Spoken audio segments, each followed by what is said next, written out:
Hello everyone. तो last time हमने कहाँ पे छोड़ दिया था? डिस्ट्रक्टिव इंटरफेरेंस की बात कर रहा था मैं लास्ट टाइम। एमओटी चल रही थी, इतना तो पता है तुम्हें। डिस्ट्रक्टिव इंटरफेरेंस में क्या बता रहा था मैं कि अगर तुम्हारे पास कोई वेव इस टाइप की है, पॉजिटिव नेगेटिव पॉजिटिव, अगर इसके साथ दूसरी वेव आकर इस तरीके से जुड़ जाती है, ये क्या होगा? Negative positive. अगर ये दोनों आपस में सुपर इंपोज होगी और जो फाइनल इनकी इमेज बनेगी वो इमेज कैसी बन के आएगी? देखो इस तरीके की आएगी कुछ। तो अगर तुम ये इमेज अगर इसका नाम दे दूं मैं, सपोज करो इसको साई 1 मान लो और इसको साई 2 मान लो, और ये फाइनल जो साई आ रहा है कंबाइन होने के बाद, इसमें अगर तुम एम्पलीट्यूड देखोगे तो एम्पलीट्यूड पहले की कंपेयर में लास्ट में क्या हो रहा है? डिक्रीज हो रहा है। देखो ध्यान से, ये क्या है? एम्पलीट्यूड। इसको तो क्या बोलते हैं? एम्पलीट्यूड, ठीक है। और ये भी क्या है? एम्पलीट्यूड। तो देख रहे हो, इनिशियली एम्पलीट्यूड ज्यादा था और बाद में एम्पलीट्यूड कम हो गया। इसी को हम क्या बोल देते हैं? Destructive interference. मतलब अगर मैं इसको इलेक्ट्रॉन डेंसिटी से रिप्रेजेंट करूं तो इनिशियली इलेक्ट्रॉन डेंसिटी ज्यादा थी और बाद में जब कंबाइन हो गया तो इलेक्ट्रॉन डेंसिटी क्या हो गई? डिक्रीज हो गई। और यही हमारी कंडीशन किसको रिप्रेजेंट करती है? एंटी बॉन्डिंग मॉलिक्यूलर ऑर्बिटल को रिप्रेजेंट करती है। किसको? एंटी बॉन्डिंग मॉलिक्यूलर ऑर्बिटल को रिप्रेजेंट करती है। या मैं तुम्हें सिंपल सी लैंग्वेज में बोलूं कि जब कभी भी इंस्ट्रक्टिव इंटरफेरेंस होगा और कंस्ट्रक्टिव इंटरफेरेंस होगा तो उस केस में इलेक्ट्रॉन डेंसिटी इंक्रीज हो जाएगी, एम्पलीट्यूड इंक्रीज हो जाएगा, तो हम बोलेंगे वहां पे बॉन्डिंग मॉलिक्यूलर ऑर्बिटल फॉर्म हो रहे हैं।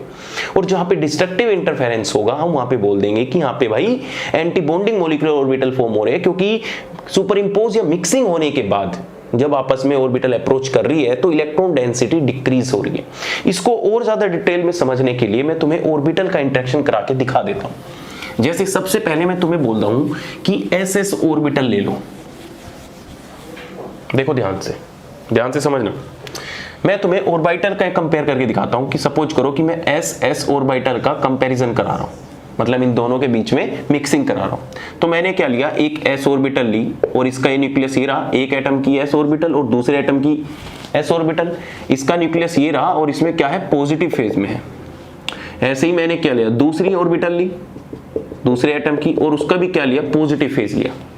अगर मैं इसके लिए ये इसका न्यूक्लियस को इस तरीके से रिप्रेजेंट करूं और ये क्या होगा? पॉजिटिव फेज इसके लिए, तो मैं इसका डायग्राम अगर साई वर्सेस आर बनाऊं कि ये हमारा क्या है? न्यूक्लियस है और न्यूक्लियस से आर डिस्टेंस पे इस तरीके से हमारी इलेक्ट्रॉन डेंसिटी को ये रिप्रेजेंट कर रहा है, और मैं इसको क्या बोल रहा हूं कि ये पॉजिटिव फेज का है। बस इसकी कोई फिजिकल सिग्निफिकेंस नहीं है, बस ये तुम्हें समझाने का एक तरीका है कि अगर मैं साई वर्सेस आर का डायग्राम बनाता हूं इसके लिए पॉजिटिव फेज मानकर तो इस तरीके का बनेगा। अगर इसके लिए मैं एक डायग्राम बनाता हूं इस तरीके का तो दूसरे एटम के लिए यहां पर क्या होगा? न्यूक्लियस होगा, और इसके लिए डायग्राम कैसा आएगा? इस तरीके का आएगा। यहां पे भी क्या रहेगा? पॉजिटिव रहेगा कि नहीं होगा? अगर इसको मैं साई 1 वर्सेस आर मान लेता हूं तो दूसरे एटम के लिए मैं क्या मान लूंगा कि psi 2 versus R. Psi 2 versus R का मतलब कोई इंडिविजुअल इसकी कोई फिजिकल सिग्निफिकेंस नहीं है, बाद में बताऊंगा। अभी समझो, अगर इस एटम के लिए मैं ये मान लेता हूं और इस एटम के लिए ये मान लेता हूं, अगर इन दोनों को कंबाइन करता हूं, देखो ध्यान से, इन दोनों को क्या कर रहा हूं? कंबाइन कर रहा हूं। तो कंबाइन करने के बाद क्या होगा? देखो ध्यान से, कंबाइन होगी, एक का न्यूक्लियस ये रहा और दूसरे एटम का न्यूक्लियस ये रहा, ठीक है। अब इन दोनों के बीच में क्या होगी? इलेक्ट्रॉन डेंसिटी बढ़ जाएगी। क्या होगा कि इलेक्ट्रॉन डेंसिटी बढ़ जाएगी। देख रहे हो भाई, सिंपल सा मैंने क्या किया? इसको इससे कनेक्ट किया है। जब इससे कनेक्ट करेंगे तो इसकी इलेक्ट्रॉन डेंसिटी इसकी इलेक्ट्रॉन डेंसिटी आपस में क्या हो जाएगी? कंबाइन हो जाएगी, और कंबाइन होने के बाद बिटवीन द न्यूक्लियाई, दो न्यूक्लियाई के बीच में क्या हो जाएगी? इंक्रीज हो जाएगी। इसी को हम क्या बोल देते हैं? इंटर न्यूक्लियाई रीजन बोल देते हैं। इंटर न्यूक्लियाई रीजन बोल देते हैं, जिसमें क्या हो रही है? डेंसिटी इंक्रीज हो रही है। क्या हो रही है? इलेक्ट्रॉन डेंसिटी इंक्रीज हो रही है। सिंपल सी है। तो बीच में सारे के सारे क्या आ जाएगा? पॉजिटिव फेज आ जाएगा। ध्यान से समझते रहना, बहुत धीरे धीरे मैं चीजों को एक्सप्लेन करता जा रहा हूं, होगा। तो ये हमारा क्या हो गया? ये भी हमारा क्या आ गया? जब ओवरऑल वेव फंक्शन लिखा तो साई इक्वल टू हमने कंबाइन किया तो साई 1 प्लस के साई 2 आया। लेकिन इस अकेले साई की कोई फिजिकल सिग्निफिकेंस नहीं होती। अगर तुमसे कोई सिंपल सा साई पूछ ले तो बस एक वेव फंक्शन है, इसकी कोई फिजिकल सिग्निफिकेंस नहीं है, इससे तुम किसी भी चीज को एक्सप्लेन नहीं कर सकते। लेकिन अगर मैं इसी का स्क्वायर कर देता हूं, क्या कर देता हूं, इसी का स्क्वायर कर देता हूं, तो तुम्हें पता है कि psi square is equal to probability of electron density होता है। साई स्क्वायर इक्वल टू क्या होता है, प्रोबेबिलिटी ऑफ इलेक्ट्रॉन डेंसिटी। या मैं तुम पर सिंपल सा बोल दूं कि साई स्क्वायर किसको रिप्रेजेंट करता है, इलेक्ट्रॉन डेंसिटी रीजन को रिप्रेजेंट करता है। तुमने देखा होगा क्वांटम में भी जब साई स्क्वायर निकालते हो तो वो किसको रिप्रेजेंट करता है, प्रोबेबिलिटी। लेकिन अगर खाली तुम्हें साई बोल दे, there is no physical significance.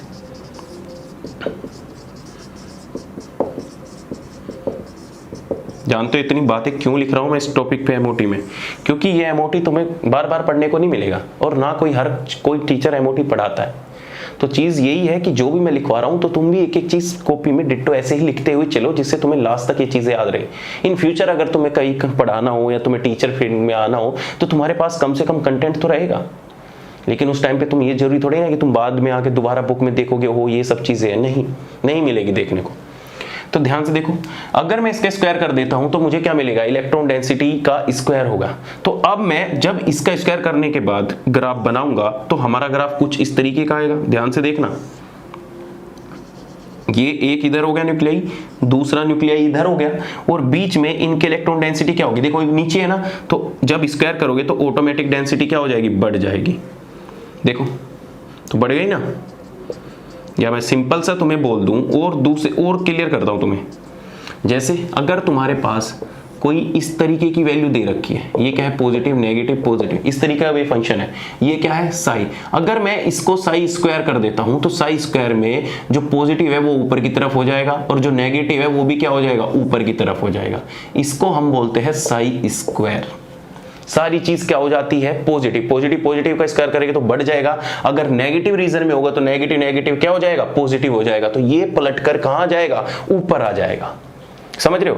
तो ये ओवरऑल हमारी इलेक्ट्रॉन डेंसिटी का रीजन क्या हो चुका है, इंक्रीज हो चुका है। ये क्या हो गया हमारा psi square. Psi square equal to क्या होगा, साई 1 का स्क्वायर प्लस साई 2 का स्क्वायर प्लस के 2 साई 1 साई 2। इस इक्वेशन को याद रखना। जब मैं नेक्स्ट इक्वेशन बताऊंगा और दोनों के बीच में कंपेयर करूंगा तो तब तुम्हें ये सारी चीजें याद होने वाली है। अब देखो होगा क्या, इलेक्ट्रॉन डेंसिटी रीजन में क्या तुम्हें कोई ऐसी नोट दिख रही है, या मैं सिंपल सा तुम्हें बोल दूं कि जब मैं इनको कंबाइन किया तो इलेक्ट्रॉन डेंसिटी दो न्यूक्लियाई के बीच में इंक्रीज हो गई। और जब दो न्यूक्लियाई के बीच में इलेक्ट्रॉन डेंसिटी इंक्रीज हो जाती है तो उसी को हम क्या बोल देते हैं, बॉन्डिंग मॉलिक्यूलर ऑर्बिटल। क्या बोल देते हैं, बॉन्डिंग मॉलिक्यूलर ऑर्बिटल। एक न्यूक्लियाई ये रहा, एक न्यूक्लियाई ये रहा, इनके बीच में इलेक्ट्रॉन डेंसिटी क्या हो गई है, इंक्रीज हो गई है। जैसे इलेक्ट्रॉन डेंसिटी इंक्रीज होगी न्यूक्लियाई का उनके ऊपर होल्ड बढ़ना स्टार्ट होगा और ऑटोमेटिक चीजें कहां होने चली जाएगी, स्टेबिलिटी की तरफ चली जाएगी। भाई जैसे इलेक्ट्रॉन डेंसिटी बढ़ेगी, ये न्यूक्लियाई उस इलेक्ट्रॉन डेंसिटी को खींचेगा और खींचेगा तो अट्रैक्शन बढ़ेगा तो स्टेबिलिटी आएगी। और जो तुम डायग्राम बनाते हो मॉलिक्यूलर ऑर्बिटल डायग्राम, तभी तो तुम उसमें क्या देखते हो, एक ऊपर की तरफ देखते हो डब्बा और एक नीचे की तरफ डब्बा देखते हो। डब्बा क्यों आ रहा है, वो डब्बा इसलिए आ रहा है क्योंकि इसके बीच में, दो न्यूक्लियाई के बीच में इलेक्ट्रॉन डेंसिटी बढ़ गई है। अगर इलेक्ट्रॉन डेंसिटी नहीं बढ़ती, बाई चांस अगर नहीं बढ़ती, तो ऑटोमेटिकली ये एनर्जी लेवल कहां पहुंच जाता, हाई पहुंच जाता।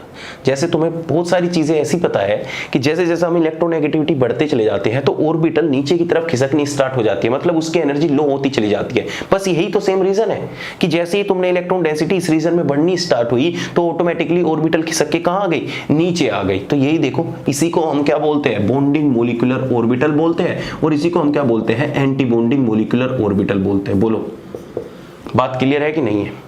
तो तुम्हें समझ में आया कि जब हमने साई 1 वर्सेस आर का देखा तो उसकी कोई फिजिकल सिग्निफिकेंस नहीं होती, लेकिन बाद में जाके अगर मैंने उसका स्क्वायर किया, स्क्वायर से हमें पता लगा कि इलेक्ट्रॉन डेंसिटी रीजन बोलते हैं जो दो न्यूक्लियाई के बीच में इंक्रीज हो चुका है, और उस इंक्रीज होने से हमारी क्या हो चुकी है, बॉन्डिंग मॉलिक्यूलर ऑर्बिटल फॉर्म हो चुकी है।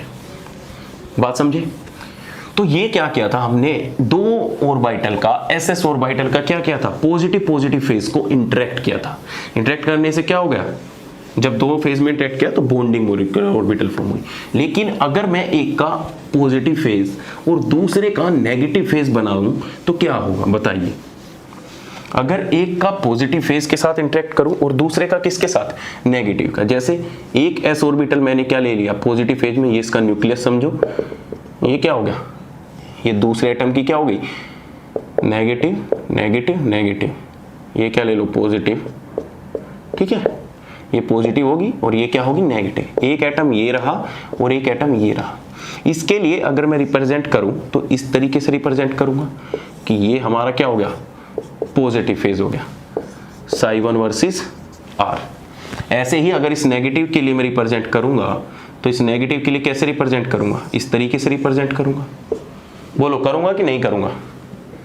ये क्या हो गई, psi2 वर्सेस r हो गई। अब जब इन दोनों को, एक पॉजिटिव फेज को एक नेगेटिव फेज को मैं आपस में कंबाइन करूंगा तो कंबाइन करने के बाद देखो क्या आएगा बनके, एक का न्यूक्लियाई ये रहा और एक का न्यूक्लियाई क्या रहा, ये रहा। तो इसमें ये इस तरीके से, ये इस तरीके से, ये देखो क्या बन के आ गया, देखो ध्यान से। ये क्या है, पॉजिटिव इलेक्ट्रॉन डेंसिटी का रीजन है, ये क्या है, नेगेटिव इलेक्ट्रॉन डेंसिटी का रीजन है। आपस में कंबाइन होके क्या हो गया, कैंसिल आउट हो गया। तुम देख रहे हो दो न्यूक्लियाई के बीच में इलेक्ट्रॉन डेंसिटी पहले के कंपेयर में क्या हो चुकी है, डिक्रीज हो चुकी है कि नहीं हो चुकी। जब मैंने पहला ग्राफ बनाया था या पहला डायग्राम बनाया था तो उस बीच में इलेक्ट्रॉन डेंसिटी का रीजन कुछ इस तरीके का आ रहा था। तो कोई तुम्हें लाइन दिख रही थी, देखो यहाँ पे क्या हो रही है, इलेक्ट्रॉन डेंसिटी बढ़ी रखी है, लेकिन इस बीच में इलेक्ट्रॉन डेंसिटी डिक्रीज हो रखी है। इलेक्ट्रॉन डेंसिटी क्या हो रखी है, डिक्रीज। इसी इलेक्ट्रॉन डेंसिटी डिक्रीज होने को हम क्या बोल देते हैं, एंटी बॉन्डिंग मोलिकुलर ऑर्बिटल बोल देते हैं।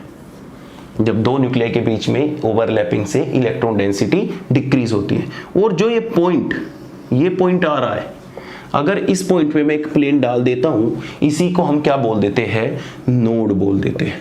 क्या बोल देते हैं, इसी को हम नोड बोल देते हैं। बोलो बात क्लियर है कि नहीं है। अब देखो ध्यान से, जब हमने इन दोनों को कंबाइन किया तो ओवरऑल इलेक्ट्रॉन डेंसिटी घटी। इसका मतलब जो हमारा ओवरऑल साई फंक्शन आएगा, इसको हम ए से रिप्रेजेंट कर रहा हूं, overall psi A equal to क्या हो जाएगा, psi1 माइनस के psi2 हो जाएगा। जब मैं इसका स्क्वायर कर दूंगा, ओवरऑल कंप्लीट का स्क्वायर करूंगा, तो कंप्लीट का स्क्वायर करने के बाद इसका जब स्क्वायर करूंगा, क्योंकि खाली साई की तो कोई फिजिकल सिग्निफिकेंस नहीं है, लेकिन अगर मैं इस पूरे का स्क्वायर कर देता हूं तो स्क्वायर करने के बाद हमारा ग्राफ कुछ किस तरीके से नजर आएगा, देखना ध्यान से, कुछ इस तरीके से नजर आएगा।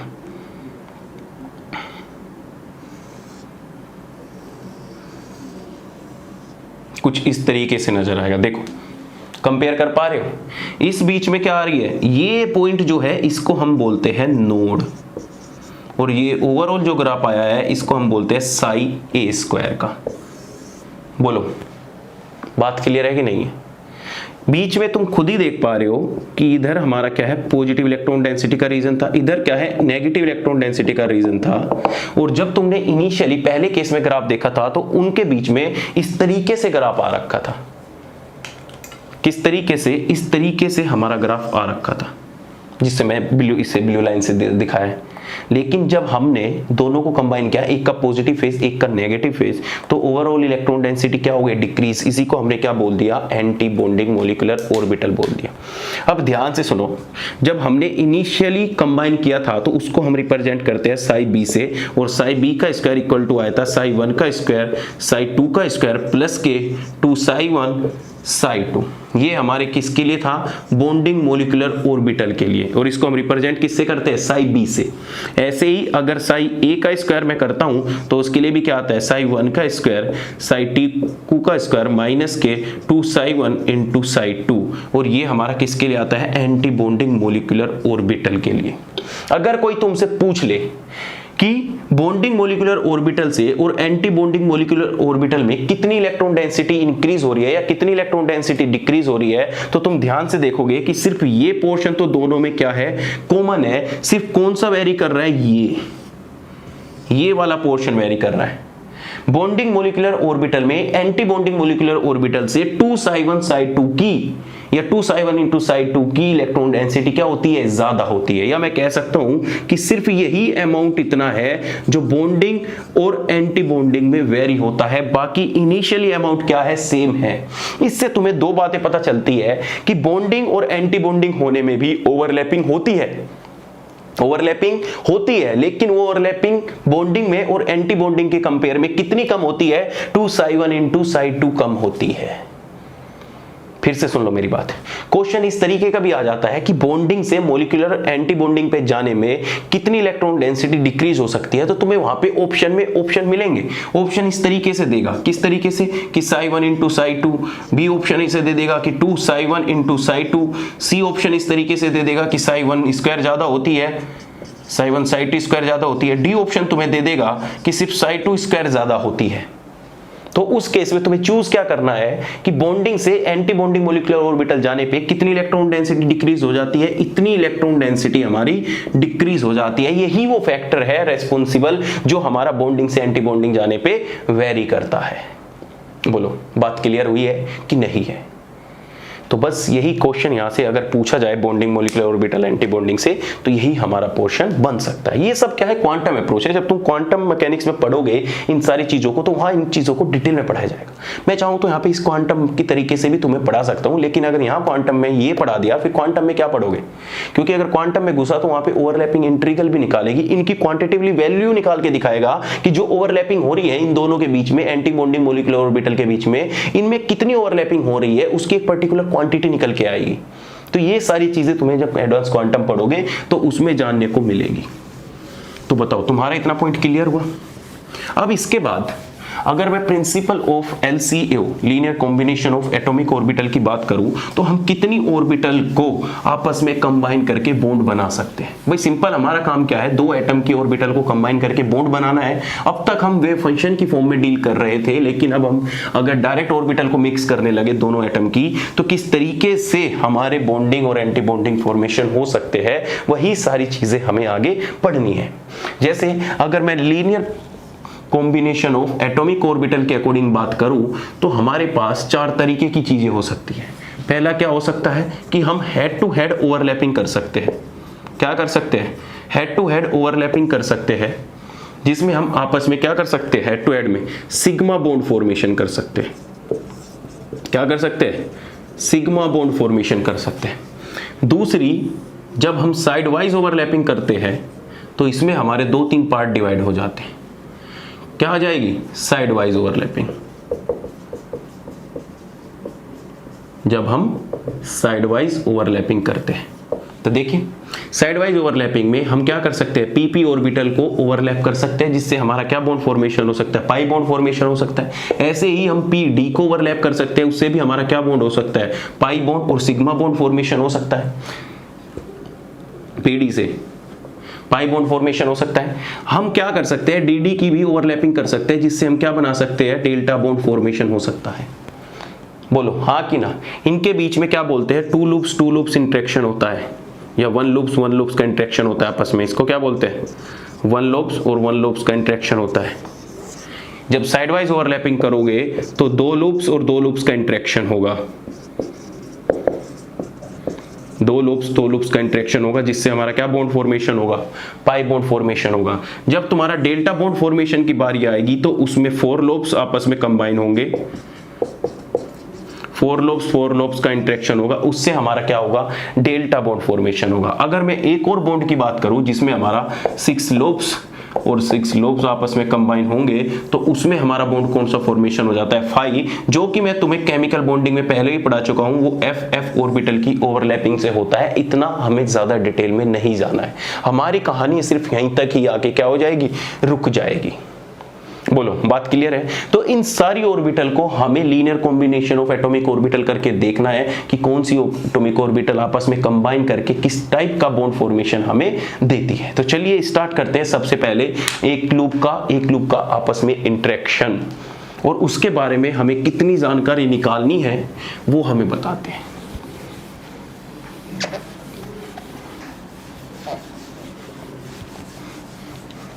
चलिए सबसे पहली ओवरलैपिंग, जिसको मैं नाम दे रहा हूं कि मैं 1s ओवरलैपिंग कर रहा हूं दो एटम के बीच में। तो हमारे पास एक ऑर्बिटल ये होगी s और एक ऑर्बिटल ये होगी दूसरे एटम की पॉजिटिव। अगर इन दोनों को मैं कंबाइन कर देता हूं, कंबाइन करने के बाद जो फाइनल ओवरलैपिंग हो पे आएगा, इसका न्यूक्लियाई ये रहा और इसका न्यूक्लियाई ये रहा। तो कंबाइन होने के बाद जो हमारे पास आएगा इस तरीके से, थोड़ा और अच्छा डायग्राम बना देता हूं।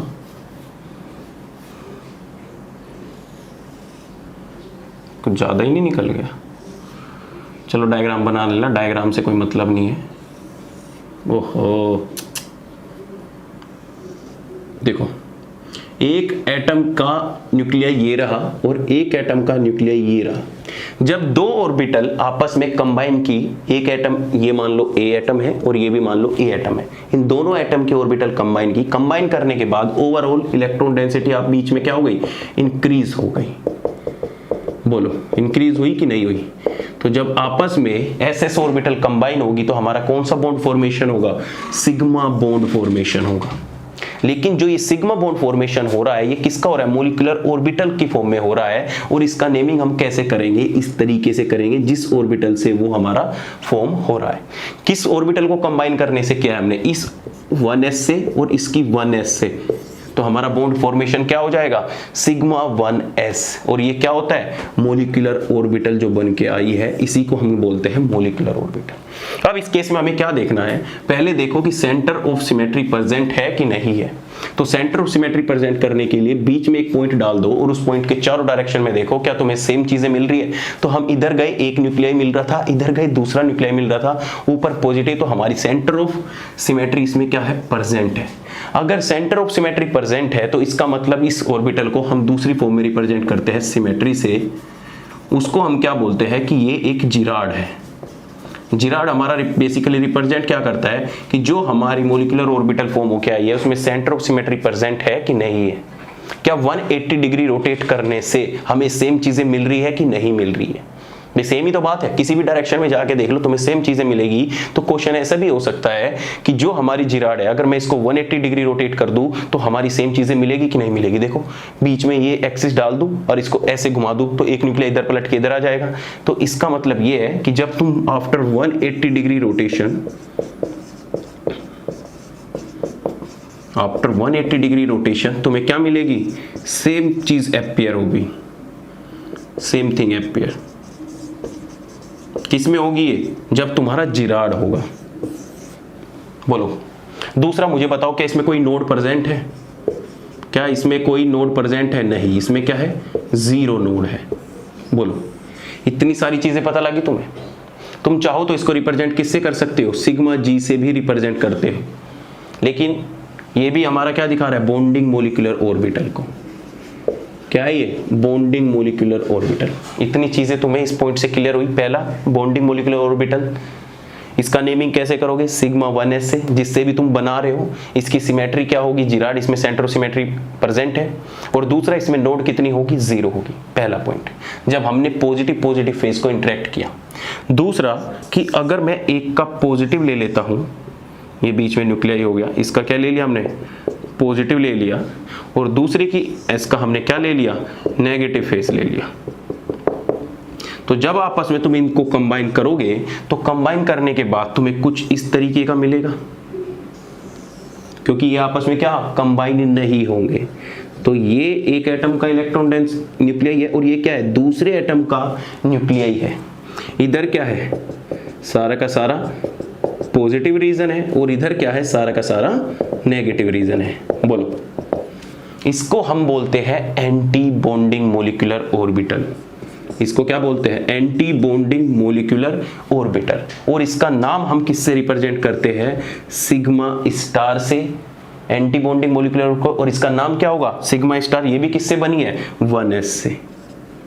देखो दोनों में फर्क क्या है, ये सिग्मा 1s है, इसके ऊपर कोई स्टार नहीं है, इसका मतलब ये बॉन्डिंग को रिप्रेजेंट कर रहा है। लेकिन नीचे अगर मैं सिग्मा 1s स्टार कर देता हूं तो ये किसको रिप्रेजेंट करेगा, एंटी बॉन्डिंग मॉलिक्यूलर ऑर्बिटल को रिप्रेजेंट करेगा। दूसरा पॉइंट, क्या इसमें सेंटर ऑफ सिमेट्री प्रेजेंट है, बिल्कुल नहीं है। तुम बीच में पॉइंट डालोगे तो इधर नेगेटिव रीजन मिल रहा है, इधर पॉजिटिव, तो इसमें सेंटर ऑफ सिमेट्री प्रेजेंट नहीं है। और जिसमें सेंटर ऑफ सिमेट्री प्रेजेंट नहीं होती उसको हम किससे रिप्रेजेंट करते हैं? अनजिरार्ड से रिप्रेजेंट करते हैं। किससे? अनजिरार्ड से। तो मैं इसकी जगह नाम ना लिख के क्या कर सकता हूं? सिग्मा अनजिरार्ड। बोलो, या तुम्हें कभी ये मिल जाए सिग्मा स्टार, इसका भी मतलब क्या होता है कि जो ये बॉन्डिंग मॉलिक्यूलर ऑर्बिटल है ये एंटी बॉन्डिंग है और जो इसकी सिमेट्री है वो क्या है? यू है। बोलो, बात क्लियर है? तो तुम यहाँ पे ये भी लिख सकते हो सिग्मा यू। कोई भी रिप्रेजेंट कर लो, सारे रिप्रेजेंटेशन बिल्कुल सही है। इससे रिप्रेजेंट कर लो, ये भी सेम बात है। इससे रिप्रेजेंट कर लोगे सिग्मा यू, इसका मतलब भी यही है कि सिग्मा यू कब होगा? जब उनके बीच में पॉजिटिव और नेगेटिव लूप्स आपस में इंटरेक्ट कर रहे होंगे। और ये तो ओवरऑल आपस में अपनी कहानी बता ही रहा है।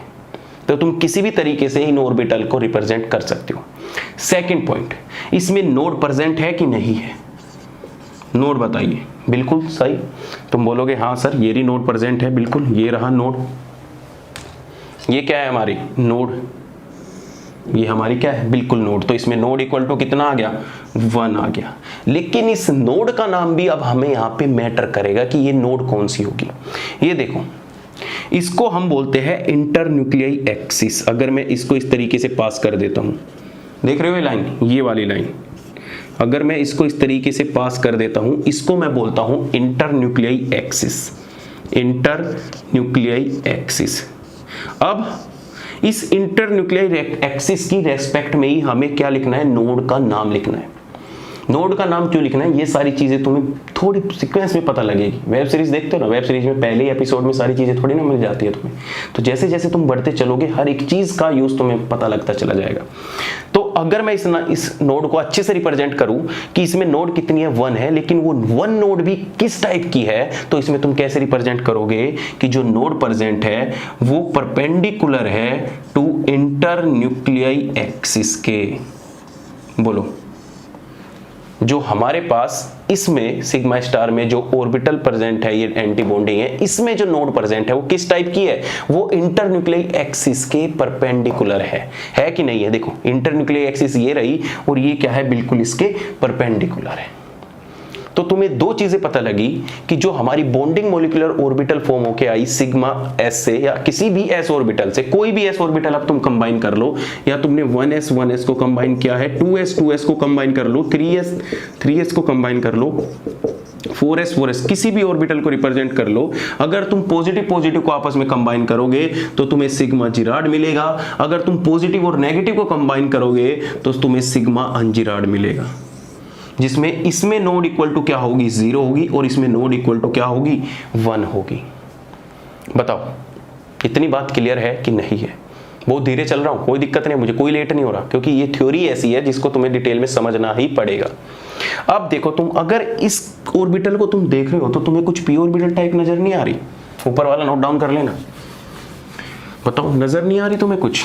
तो तुम मुझसे ये भी तो पूछ सकते हो कि सर ये तो पी ऑर्बिटल बन गई, क्योंकि पी ऑर्बिटल भी ऐसी होती है। तो मैं अगर तुमसे पूछने लगूं कि इसका अगर मैं पी ऑर्बिटल से कंपेयर करूं तो क्या कंपेयर करने के बाद क्या सिमिलैरिटी मुझे मिल सकती है और क्या इन दोनों के बीच में डिफरेंस हो सकता है? देखो, अगर तुम्हें पी ऑर्बिटल और सिग्मा अनजिराड के बीच में कंपेयर करना पड़े तो क्या होगा? जो पी ऑर्बिटल होती है वो कुछ इस टाइप की होती है कि नहीं होता? एक ऊपर एक नेगेटिव, कुछ इस तरीके की होती है। और ये जो सिग्मा जिराड होती है ये कुछ इस तरीके की होती है। इधर क्या होगा? पॉजिटिव, और इधर भी क्या होगा? ये एक दूसरी एटम का न्यूक्लियाई हो गया नेगेटिव। चलो, पहले दोनों के बीच में डिफरेंस देखो।